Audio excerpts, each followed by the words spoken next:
Senate Democrats plan to hold a test vote on Monday for a package of new regulations, while yesterday in New York City, President Obama urged bankers to support reform, and he criticized some of the ways they do business. A free market was never meant to be a free license to take whatever you can get, however you can get it. Let's bring in CBS News Chief Washington correspondent and host of Face the Nation, Bob Schieffer. Good morning, Bob. Good morning, Maggie. It would seem that the Democrats have all the leverage right now. The public is fed up with Wall Street, and the investigation into fraud involving Goldman Sachs has fueled that. Do Democrats have anything to lose by going for a vote on Monday, even though the Republicans have said they'd like a little bit more time to work on a compromise? No, they have absolutely nothing to lose. They want to get this out and get it on the table as quickly as possible. They think this is the time to picture Republicans as trying to protect fat cat bankers, as it were. You know, it's one thing to oppose health care reform, but on this case, I think most people would agree that doctors are more popular than bankers, especially at this particular time when you've had this lawsuit filed against Goldman Sachs. So Democrats want to move on this as quickly as they can. I mean, there's a lot of politics on both sides in this, and I mean, let's face it. I mean, you and I, we look down at our wristwatch, and it tells us what the time is and what day of the month it is. On a politician's watch, there's only one date on there, and that is Election Day, November 2010.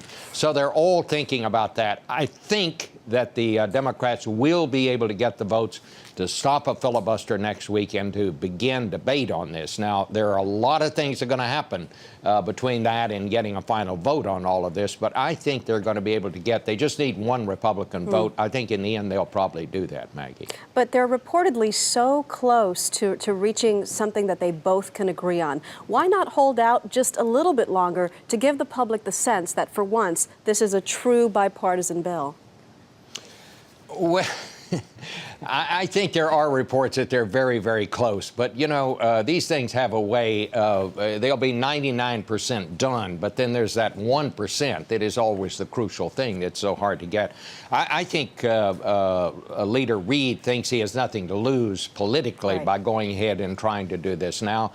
Republicans are going to take absolutely the same tack. But again, I think maybe not Monday, but I think sometime next week they will be able to clear the way to at least start this debate. At least one Republican, John McCain, said he doesn't understand why the Senate is debating derivatives trading, talking about Wall Street reform when so many people are in danger of losing their home.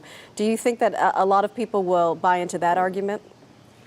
Well, I think it all goes back to just overall reform. I mean, this whole housing crisis and what happened in that had to do with derivative trading. Obviously, most of us who are not involved day-to-day in financial dealings on Wall Street don't deal in credit swaps and derivative trades and all that kind of thing.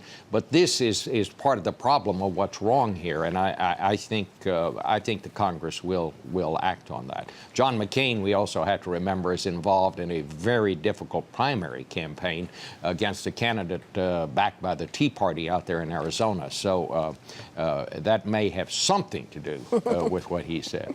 Looking down at the watch and seeing Election Day. I got it. Bob Schieffer, thank you so much.